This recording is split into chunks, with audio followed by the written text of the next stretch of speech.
if one's source of pain is politicizing their identity, one needs to fully depoliticize their identity before they can heal.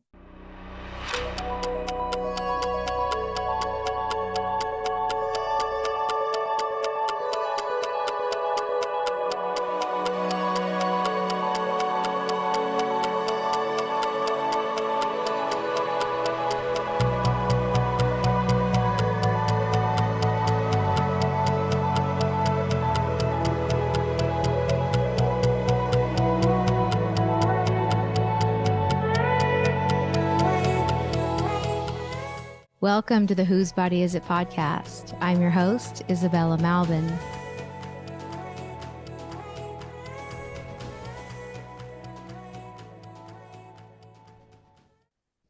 For those who don't know me, I'm a life coach, a hypnotist, a former birth worker, and a former liberal feminist turned radical truth teller. On this podcast, you'll learn about the ideologies, industries, and technologies attempting to control our minds and bodies, such as transgender ideology, pornography, prostitution, and the many tentacles of the medical industrial complex. Together, we'll untangle patriarchal lies as you listen to jaw-dropping interviews with women from around the world.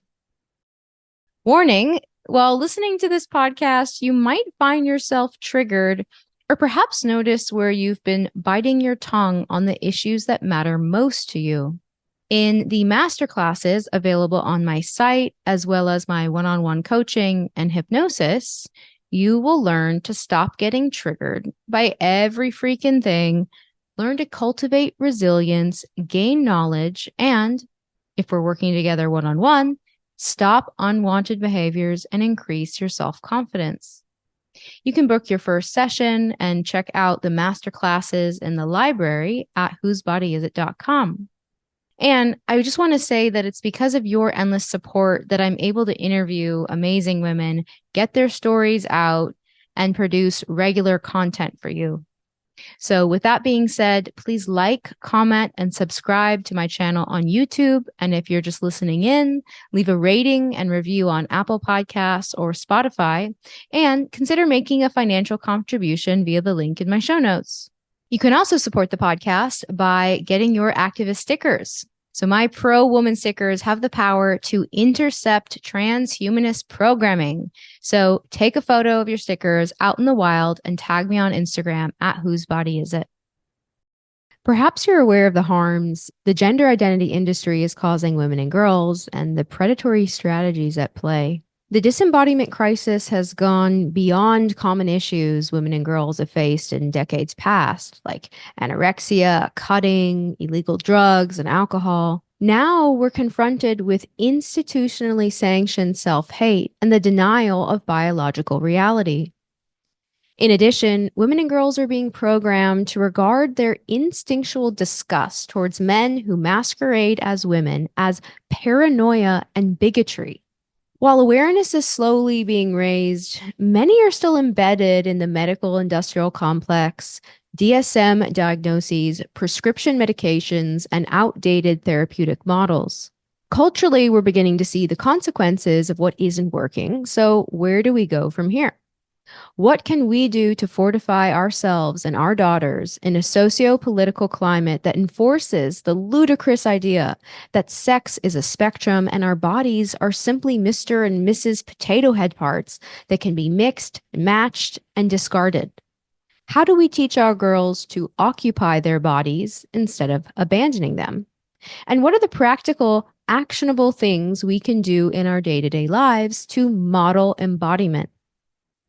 With her robust background in depth psychology and nearly a decade of activism advocating for the safety and well-being of women and girls, in the upcoming class, Amy Sousa will provide the foundation to recover your instincts and build resilience in the age of gender disinformation and disembodiment.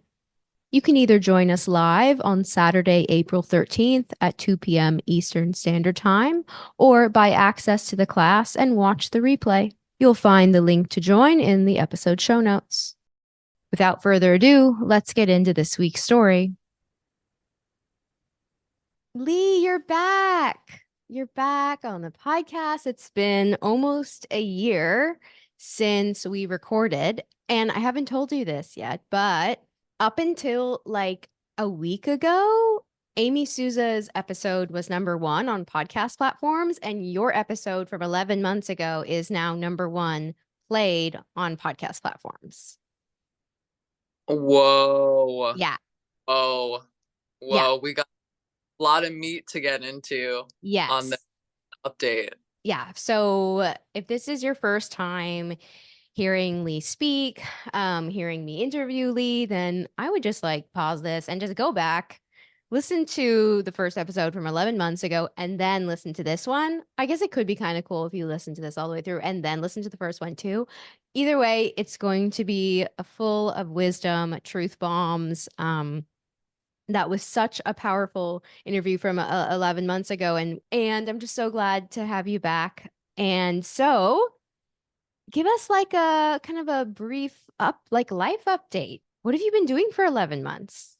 Yes. Well, for the past almost year since I recorded with you, which was outstanding and a game changer for me because of how much external confrontation, both really positive and full of scorn as well, I was able to interface. The past year has been messy and beautiful and full of redemptive arcs through very deep moments of doubt and pain, and a lot of getting to know myself again, accepting myself after publicly eviscerating my soul for the hopes that some people who need it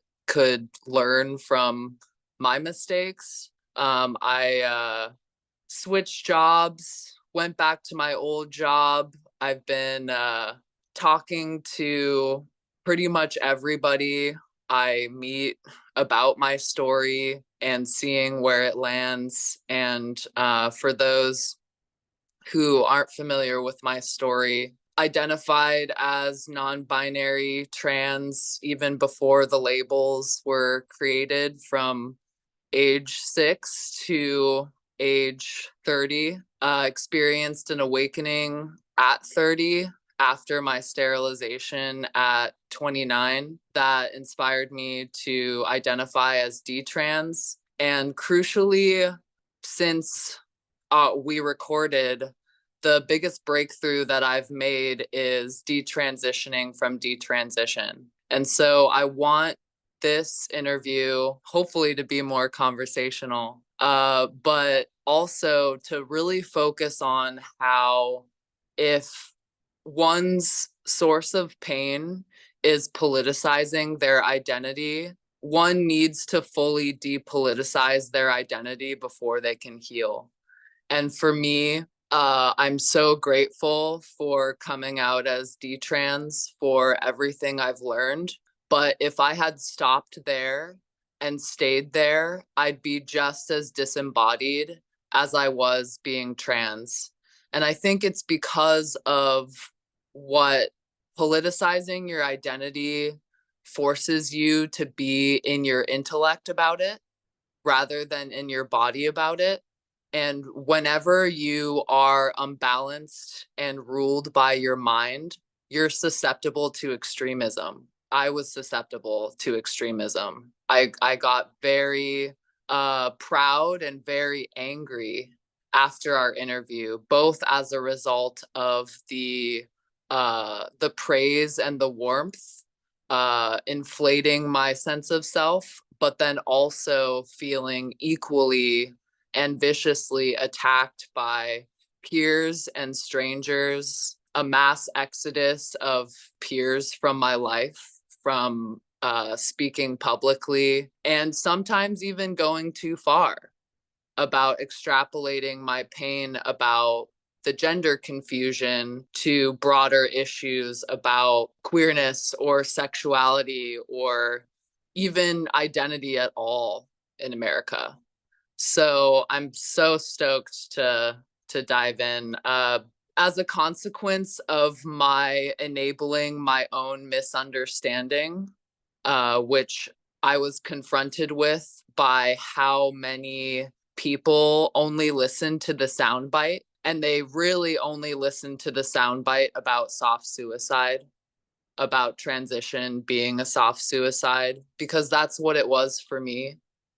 That focus on that soundbite enabled many people who were already convinced that the only problem is criticism of trans ideology or gender ideology or transhumanism and modernity more broadly. That misunderstanding and association with literal violence pushed me to really evaluate my entire life and my timeline through my pain.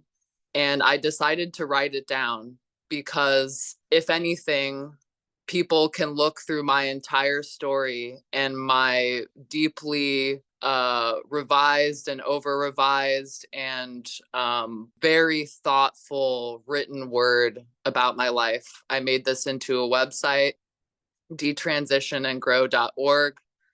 It's my testimony of personal growth. It is not a preamble for any lawsuit for anyone who's done me wrong. It's a expose of what it's like to be a self and for that self to grow from pain into embodiment. So many updates that we can focus on, and I'm so stoked to have this opportunity to speak with you again, because it's what you have here is very moving and very inspiring, and a safe space for women, and a safe space too for people who aren't women to witness women being safety to each other. So I deeply yearn for an expansion of that true and loving way of being to everyone in our culture, no matter where they're at. So thank you. Thank you for having me back. Oh, thank you for that reflection. I love what you said. I think I'm going to have to write it down and put it on my website. The allowing both men and women to witness women being safe for one another. That's wow. I never thought It, about it like that. it's the best kind of revolutionary, Oh, the well, kind that breathes life and not fear, you know? wow. I want to backtrack a little bit. You mentioned the scorn and the praise. Would you mind sharing maybe like one of each? Like, what was maybe the most touching or rewarding praise that you got from a woman or a man? And then on the other side, yeah, what was kind of the harshest scorn that you faced after the interview was published? I think above all things, I cherish being connected with fellow detransitioners. Also, crucially, adult detransitioners, people who do not fall into the rightfully and tragically necessarily political category of children who have gone through life changing permanent surgeries and chemical intervention. That issue is very serious and needs to be seriously addressed. And there are many deeply serious people embarking on that. But for us adults who are legally responsible for the life altering decisions that we made, there's really nothing more cathartic or that rings true like a support group than people who made your same mistakes And so being connected with a few women who were formerly trans identified, have no one to blame but themselves, just like me, and who were able, just the overlap in the errors we made about ourselves, about hating ourselves as women, the role of learning the role of pornography and sexual violence, and even homosexuality, and being confused about how others perceive you. Solidarity in that was life affirming for me. And it was life affirming in a radically community oriented way for me, because so much of my own pain was the result of estrangement from people that I held dearest to my heart. So it's kind of been like the silver lining is a revival of sisterhood for me. I have a deep sister wound that cries out to be healed, and the people that called to that cry have been the most loving and funny and thoughtful women ever. So I mean, that alone, I would do our interview over and over and over and over again, right? Because that, like I said, life affirming. And then the most extreme scorn that I received from is also personal, people that I knew personally coming out against me, using the sound bite and saying that I was doing harm to niche communities, that my speaking about my experience, that I was weaponizing my experience against people who are suffering more than myself. I was condemned for fueling the fire of right wing extremism, very so demonized that I would say about 90% of my peer group flew from my life. So people I went to school with, the people that I knew in real life that reacted against me were university peers. So this is so interesting to me. I mean, this is horrible, and I'm so sorry you went through this. And I can't imagine how, oh, I can't imagine because I've been through it myself for different reasons. However, Right. I didn't, yeah. So I'm surprised. Would you say this was like a second mass unfriending, or like had you already been through a big kind of purge of people, or was this it for you? Because I guess I wrongly assumed that leaving the gender cult, you would have already lost a lot of these people. So crucially, I think people were terrified with how low key viral our interview went. Mm, So they didn't see me as a threat when I was just some weirdo online shaving my head or not. You know, these peers were the peers that congratulated me for getting sterilized, because that mm, I was doing a service to humanity by not reproducing. So they had no ideological issues with my my extremism in my life. To them, it was like punk and made me like a literal token. So when I was a they, them, they, she, trans identified laborer and nonprofit environmental land, and then I veiled my detransition in the beginning. It began subtly as I'm going to grow my hair out. I'm going to lean into my antisociality by, oh, I'm dyeing my hair black now. I'm gonna be goth and hurt for the soul of the world, right? Like I was covert. I was covert until our interview. I And see.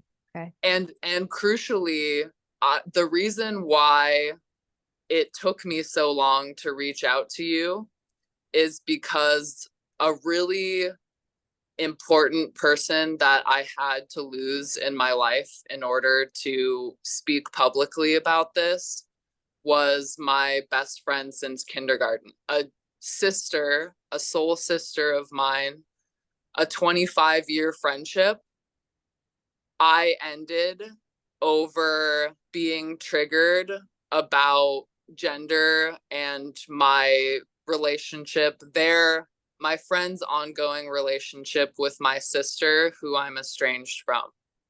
So after I destroyed that friendship with what I thought was righteous anger, I was really reminded so much more of loss and mourning, and that trigger of heartbreak in me is what inspired me to speak. And my way of speaking is, regardless of how much truth I'm able to communicate, the force of my intellect comes across as aggressive to many people. So for them, Mm, my being able to articulate my pain in such stark terms and to be able to connect my pain, my personal pain, to broader cultural issues was dangerous. And as a result of my being a danger, I got canceled. And I got canceled through ostracization. And so now, like I said, 90% of my peer group from my university years gone. They will have nothing to do with me. I've tried refriending people. I've tried reaching out. I've even tried apologizing to some people. Nothing. Stonewall. I'm dead to them. But for the first time in my life, I'm alive. So, you give and you get, yep. and some things are taken, and then a gift takes their place. So, Wow. Yeah.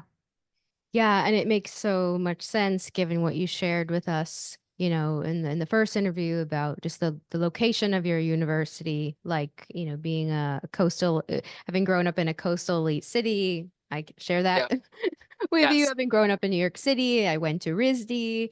My mom still gets the RISD catalog. What are the alumni up to? Like, what's RISD up to today, this semester? And I'm just like, garbage, like throw it in the garbage. Like it really pains me to look through it because I see my peers who I no longer have contact with, except for one. And all the art that is featured is identity politics stuff. Like Right. it's just so, it's just a, yeah, I mean, yeah, they're totally captured. And it's painful to look at. And university is a place where most people make their like lifelong friends. Like that's where you make your adult friends. That's where people meet their partners. That's where you networking connections to further your career. It's a really, really significant time, those 4 formative years. And yeah, I just really feel for you on that. And I'm sure you know this, but there are silent supporters. Like there are the people who are just going to trickle out slowly. It's what happened to me. Like, so that's just like a little bit of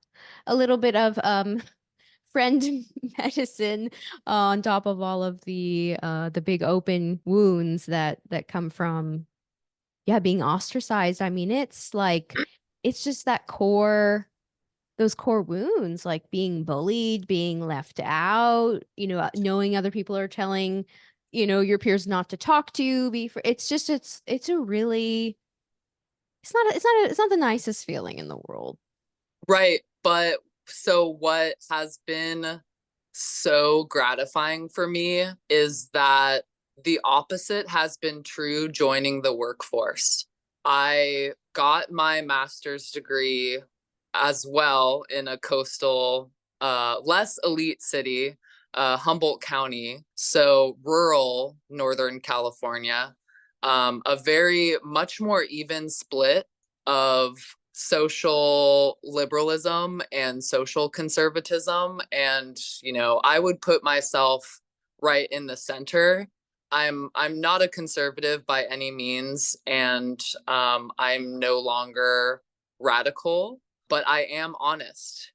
And I have been finding that the most sincere and lovely relationships with coworkers, with construction workers that I monitor their work as a biologist to ensure that their work doesn't impact environmental resources negatively.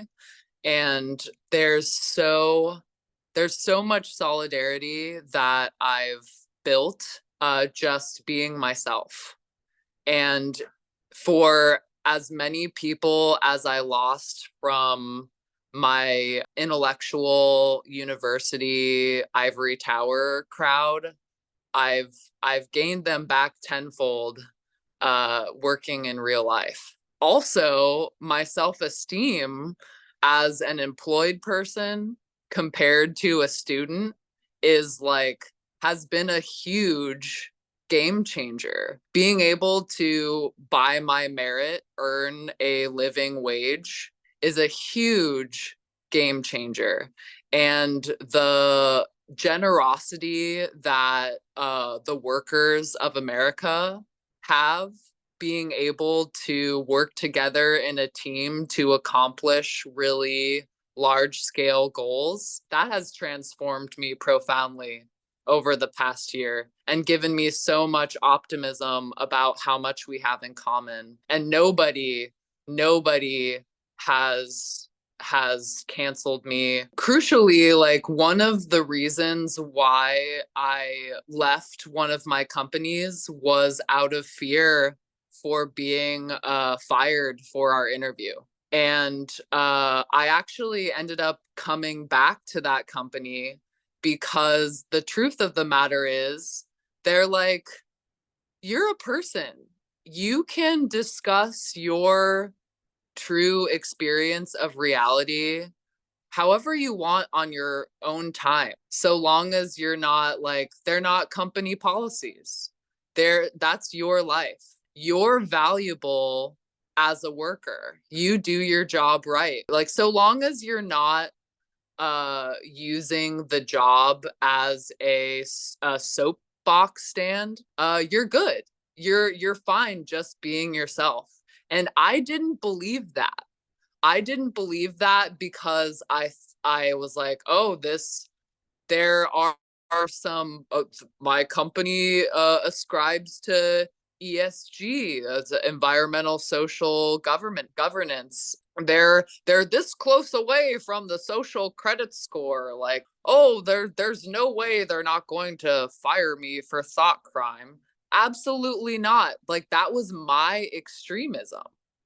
When in reality, you can be your full self and work in America in a dignified fashion. And I found that the right wing construction company that I left my globalist ESG job for, which I thought I would find safety in due to the right wing aspect of it. Well, guess what? Then I was confronted by major sexism. Also, guess what? The person that I managed, he had two trans identified sisters. So, like, the issue of gender and how it is weaponized in America affects everybody. It's inescapable. And so the best thing you can do is be in a workplace in which you're safe to be yourself. Just the irony of this conversation and what we hear, like the safe space, is this a safe space? The emphasis on safe space being a total inversion when it actually becomes a not safe space for anyone who doesn't believe in the rhetoric of gender ideology and safe space. It's just, Right. it doesn't add up. Oh my gosh. So you were managing a man who had two trans identified sisters. That's wild. So you went back to your old job. Right. And crucially, with this young man I was managing, I shared with him my story. And I spoke with him about how important it is to continue to love his trans family members. And at the time, I also spoke candidly about, like, hey, I get that you call them your brothers, and I'm going to call them your siblings because I personally can't go that far. But I recognize that you love your family, and I love you for loving your family. Like, nothing wrong comes from that. And sometimes when people are really hurt, they can only handle the truth that they're loved. What did he say to that? I mean, I think he was really, really happy that someone made it out, me. And to know that someone can, from age 6 to age 30, be entirely confused about themselves and then come out of it, no matter how much time you spend trying to not be yourself, at any time you can be yourself. And that was very moving. It was a very loving and true and sincere conversation. Wow, that's beautiful. And That's I've beautiful. had those conversations with many, many, many people just in the process of explaining myself to them. Yeah. And by no person in my workplace, in any workplace, have I been rejected for being myself or threatened with, being fired for speaking about who I am. That's awesome. That's so wonderful to hear. You mentioned a few times moving away from extremism and how, leaving that job initially was part of your detrans, extreme identity. Can you talk a little bit more about moving away from the detrans identity? Because we see the way that it's been popularized. Like we see the Tucker Carlson, we see the Daily Wire going with it. Like, I mean, I actually struggled with titling a lot of the interviews that I've done. I started off saying D-trans women, and then I moved into saying formerly identified as trans woman, formerly identifying as trans. Like, I even noticed the way that I was like using the term so Permanent. frequently, permanently and frequently. Yes. And yeah. And I've had so many conversations with, I would say Mary Lou Singleton in particular about this trap, and I understand that especially young women's stories, especially women who were medicalized as children, it's really important to emphasize, these parts of the story in order to raise awareness. And like, what is the line, where it gets exploitative, like knowing that these women are actually still, some of them are still minors, Right. the men too, the young men as well. Yeah. So yeah, maybe if you wouldn't mind just talking a little bit more about maybe some aha moments of moving away from the detrans identity. Yes. Oh, so I really pushed myself to be evisceratingly honest about the how, if your problem is politicizing your identity in the first place, which was true for me when I was identifying as non-binary and trans, you're not out of the clear until you have fully depoliticized your identity. And so detrans is as extreme and was for me as extreme as trans identification. They're both shame-based identities. So my detrans identity was plagued by the guilt that I had formerly been proselytizing for gender ideology. So, as an act of atonement, I felt compelled to distance myself aggressively from my past self. And as someone whose gender issues dovetailed with eating disorder, as is common with people who turn to gender as the result of social contagion rather than any other thing going on. It reminded me of how much I hated my fat self when I was anorexic. So when I was detrans, I hated my trans self so much that I still had not escaped the cycle of belief, that deep seated belief that I deserved to be punished. And if no one was going to punish me, I was responsible for punishing myself. And so there was still this, I had not escaped the greater sadomasochism that reducing oneself to an identity demands. And in the process of writing my story, I was radically confronted by my own misunderstanding of my own timeline, which grief tends to confuse. When we did our interview, I was fresh out of the grief of being sterilized. It was so confusing and painful for me that I could bring that upon myself, that I needed to purge my heart of all of those beliefs that led me to that rock bottom.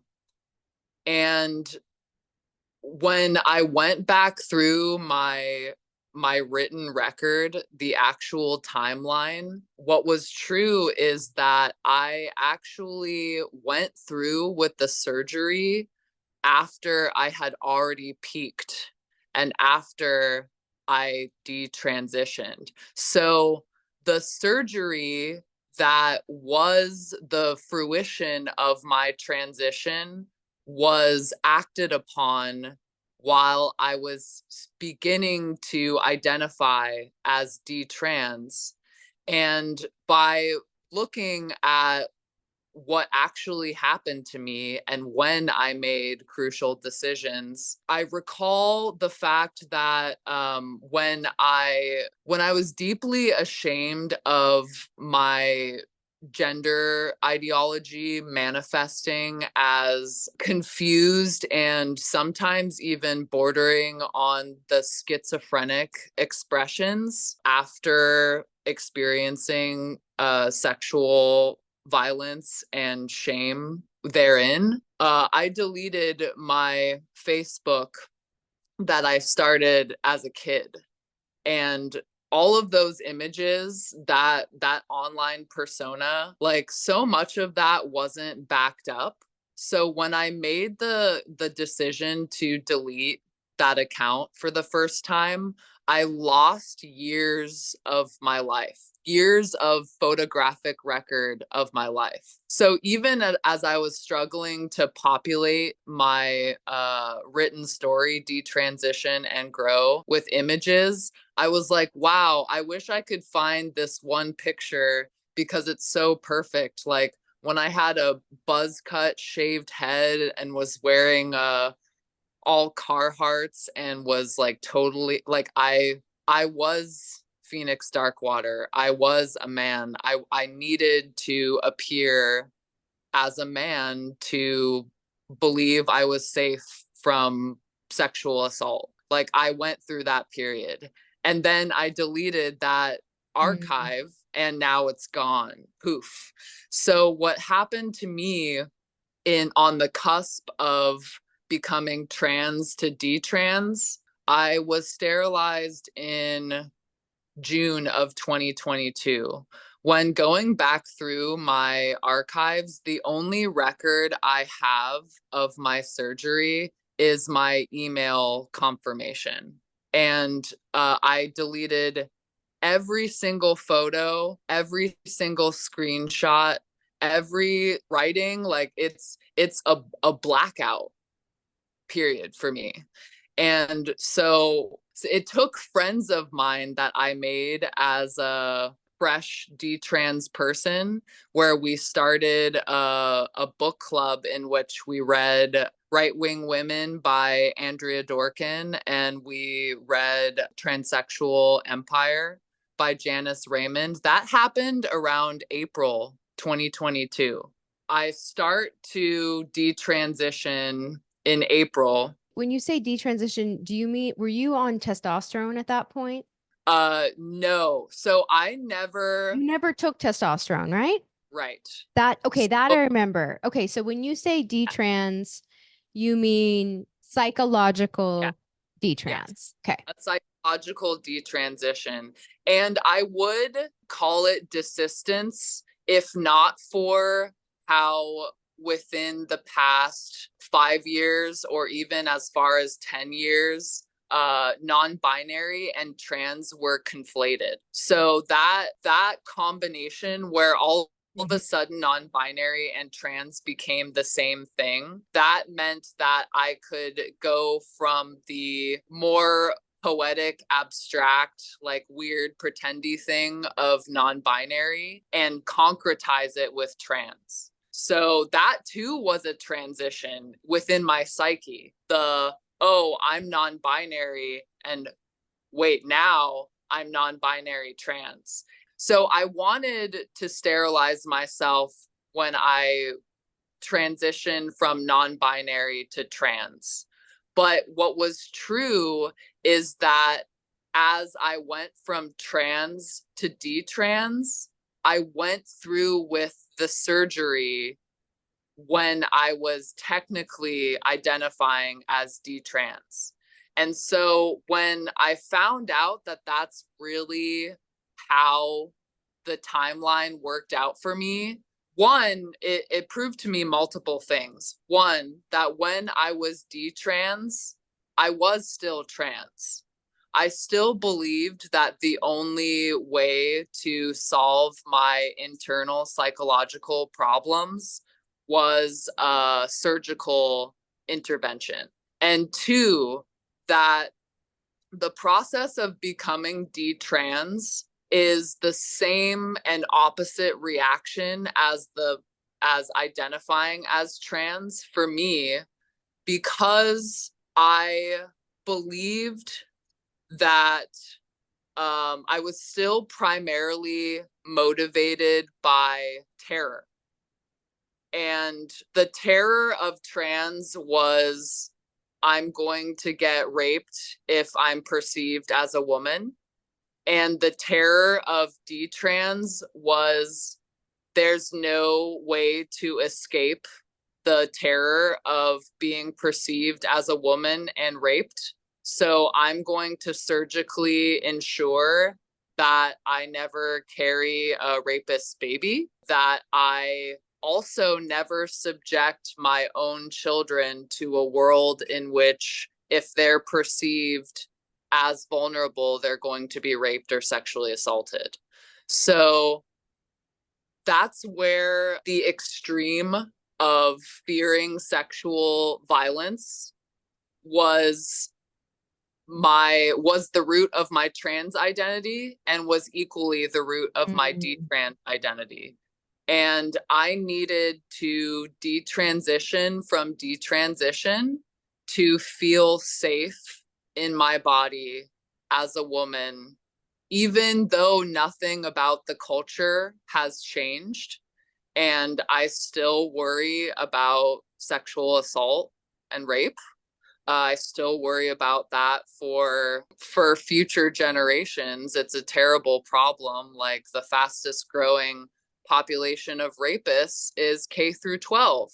because of exposure to violent pornography when your nervous system has no capacity to understand such things. So, but what has changed within me is a devotion to embodiment. And even embodied as a woman who is vulnerable to sexual harassment, sexual assault, and rape, the ease of being in my body and also creating a community of women who have also survived such things and have had to piece themselves together Humpty Dumpty style afterwards, that joint project of continuing to be yourself no matter what the world throws at you, and especially in terms of sexualized terrorism, that is what made me whole. Not gender ideology or any orientation to gender, being embodied and feeling safe in my body for the first time in 30 years. As you're sharing, I'm thinking back to what I thought your timeline was when you shared. And I remember you making the distinction and saying, you know, I was sterilized not because of the gender identity stuff, but I also was unclear about the timeline Right. and Was. what you're saying. Yeah, and you were too. Yeah, until you know, in the process of you writing your testimony, put the pieces together. Yeah, and I had no idea how recently you had been sterilized, like given our the timing of our conversation. That's also news to me, but I do now recall you were never on testosterone. And so this makes your story like, I mean, your story I think is unique for a lot of reasons. But yeah, I appreciate you using the detrans and not the desist because of the reasons you just outlined. Yeah, and I'm also just thinking to what you just shared as well about the project of piecing yourself back together. Like the women in your group that you're talking about that have been pieced up, kind of tried to be taken apart Humpty Dumpty style. That project is a worthy project indeed, and that yeah, that the antidote, I'm also hearing you say like the antidote to what you've been through is not more ideology, more identity. It's actually, yeah, occupying your Being. body and community and connection. And acceptance too, like true acceptance, like in the case of your job, like you can be who you are here. Yeah. You can be who you are. You do not have to hide who you are. And yeah, the gift of being able to be comfortable in your body. Wow. It's saves Right. a So lot of time. yes, so much. And this is where ideology and its relationship with the intellect really captures people. And as you say, captures entire institutions and cultures. It's mistaking ideology for knowledge and then using that knowledge to create a false sense of well-being when a true sense of well-being is always doesn't know and simply is, right? So I think about last interview, we discussed how part of my journey with myself involved pretty significant intersections into exploring religion. And for me personally, being pursued by multiple Christians in an attempt to convert me to heal my heartbreak. I bring that up because one quote that has struck me so deeply to my core that I like praise God is from Paul in the New Testament. And the quote says, knowledge puffs up, but love builds up. And so every time I identified as something, I thought I knew myself. I really thought I knew. And when I thought I knew, I was proud and I was arrogant. And underneath that pride was such a looming and deep, dark emptiness that plagued me with doubt and depression and shame. It took learning to love a little better to have any breathing room from nihilism. And to love well is to not know. Mystery is the lifeblood of love. And when you decide that someone is something, and when you decide yourself is something, you kill it. And that's why I called it a soft suicide, because I decided what I was. And when I decided, I was killing everything off in me that was alive, that was mysterious, that was whole, and desperate to get out and breathe and to enjoy the sunshine, right? Enjoy the warmth and the glow of aliveness.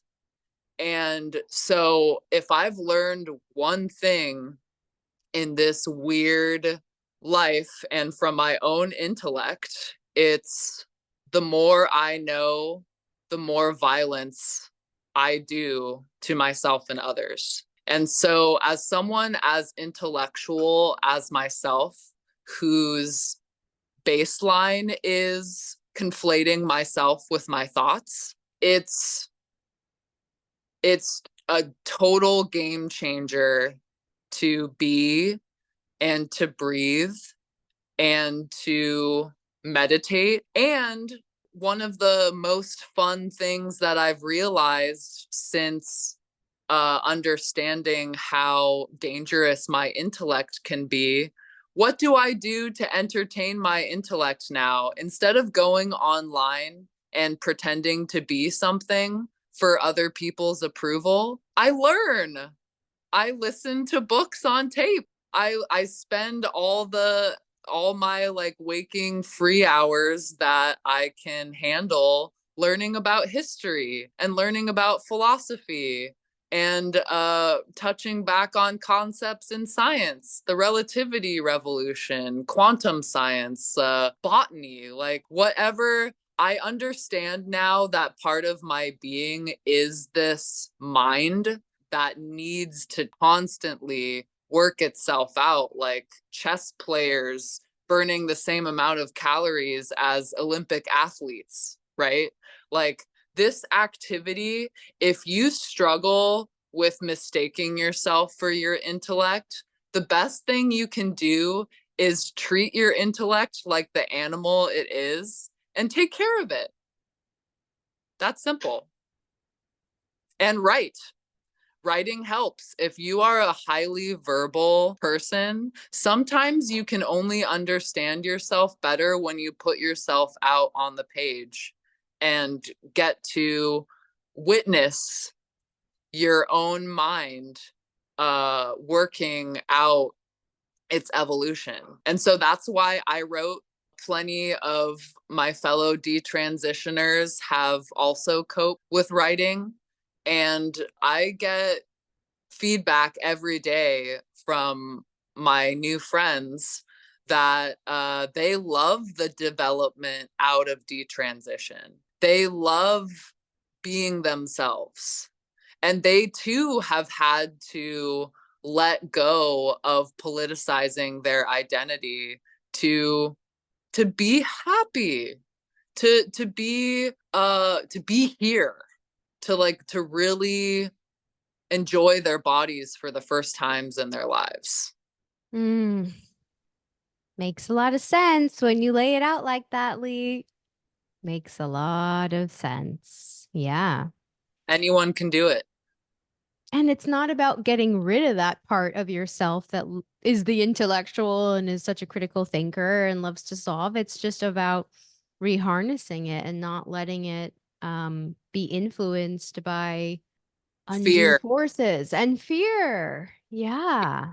like Yeah. that really underpinning all of my suffering was my inability to integrate my fear and my rage. And since I have embarked on this journey, one of the major symptoms of my lack of self acceptance were panic attacks. And a major change through this past year since we've had our first interview is I have not had a panic attack in a year. For and they the panic attacks started for me around that, age 6.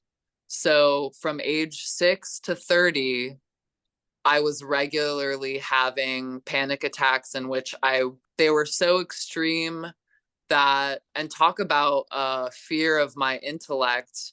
Every time I would have one of these panic attacks, I would violently beat my head just to try to make it stop. Oh my gosh. That's absolutely frightening.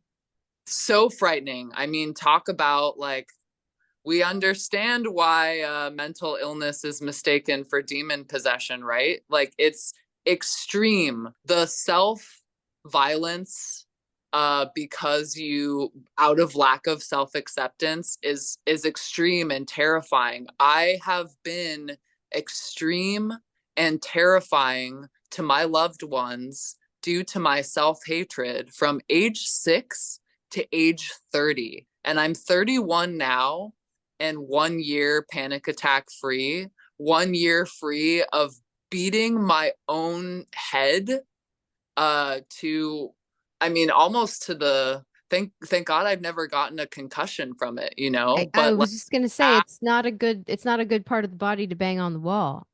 no, no. And I've hurt my hand, my own fist against my skull, like uh, and a perfect example, Ellen Page in her autobiography, she talks about violent bouts of physical self-harm during panic attacks. And I'm like, yeah, no wonder why you think that replacing your external self will help you escape from that relationship with yourself in which you genuinely crave your destruction. Every panic attack I had, I wanted to die. I wanted to rip my chest open so my soul could escape Mm. this whole world.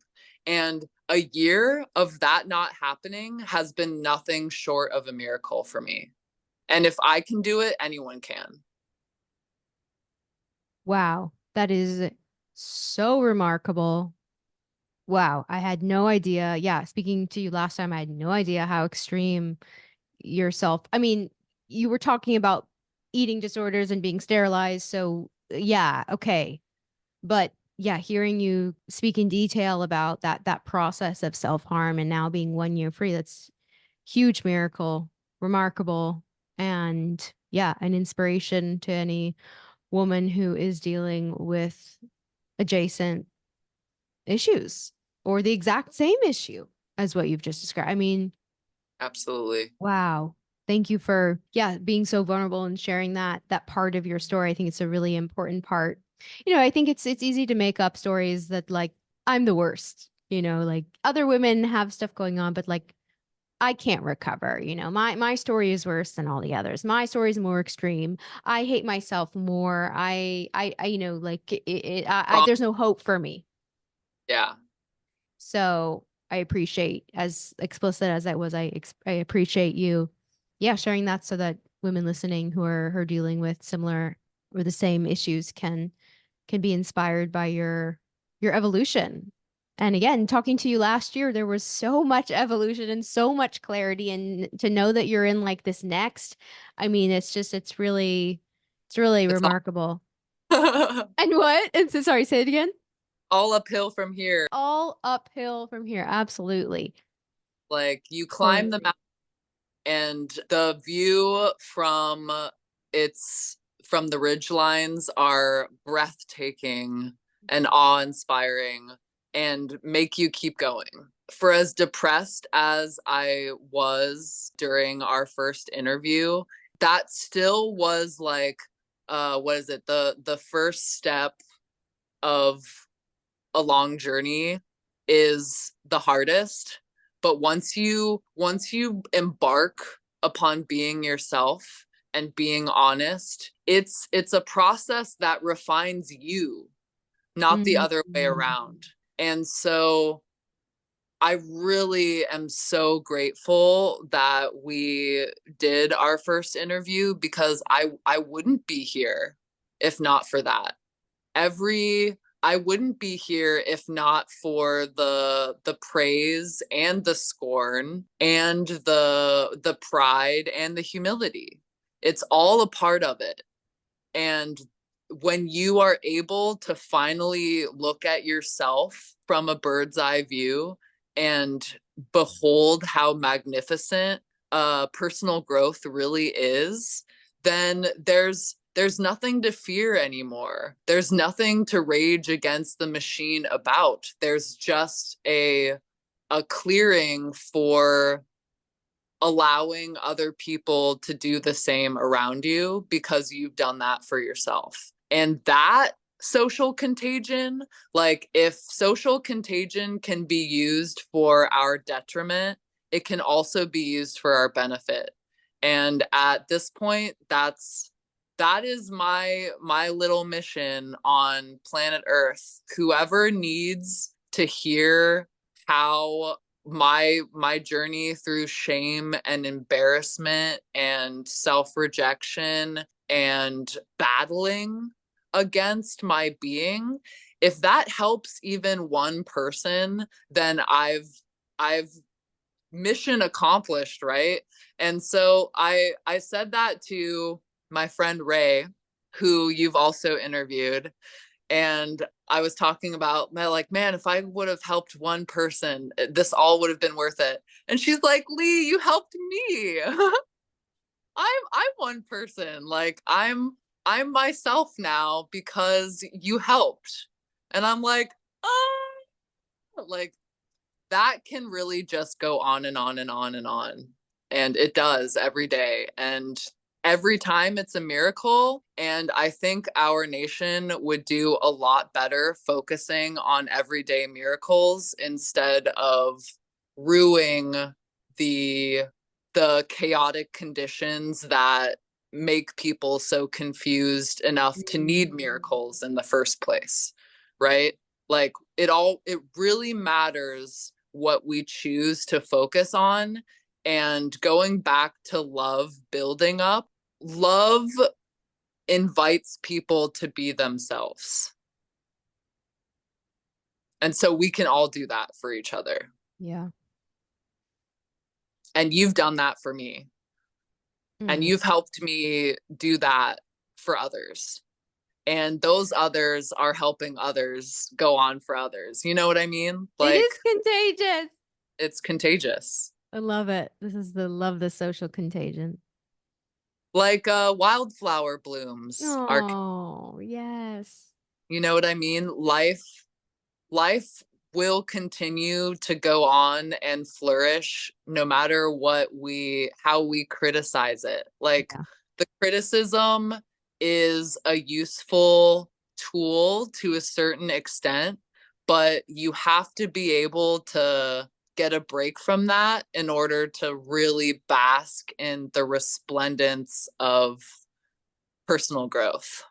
Well, I think that is a beautiful note. All the notes are beautiful to end on, but I think that's a beautiful way to end. And I want to just plug your testimony, which is on detransitionandgrow.org. It's beautifully laid out. You've got art that you made, your self-portraits that you made when you were identifying as non-binary. I mean, it's really fascinating the way that you've laid it out. It's beautifully laid out. I would encourage everyone who want to dive in more into your story to read your full testimony, to share your testimony with others. Enjoy the sequence of how she's laid it out. Is there anything more that you'd like to speak to that we didn't get to so far? One thing that I added to my website was a contact form in which anyone can send me a message. I hope that people feel inspired to reach out to me in long form, whether they have stories to share or even if they have criticism for any ways in which they think that I've taken my personal growth and projected it unfairly onto other people, whatever. Like I hope that my writing my thoughts down encourages others who are struggling with aspect of what's going on culturally or within themselves regarding gender. I hope it inspires discourse, thoughtful discourse. That's what I'm here for. If my witnessing anyone speaking about themselves is what they need to continue to move forward, like all the better. It's a safe space, but like genuinely. Thank you so much, Leigh. If you enjoyed this episode, please share it with a friend or family member who needs to hear this content. And if you do share it on social media, don't forget to follow and tag me at Whose Body Is It? So until next time.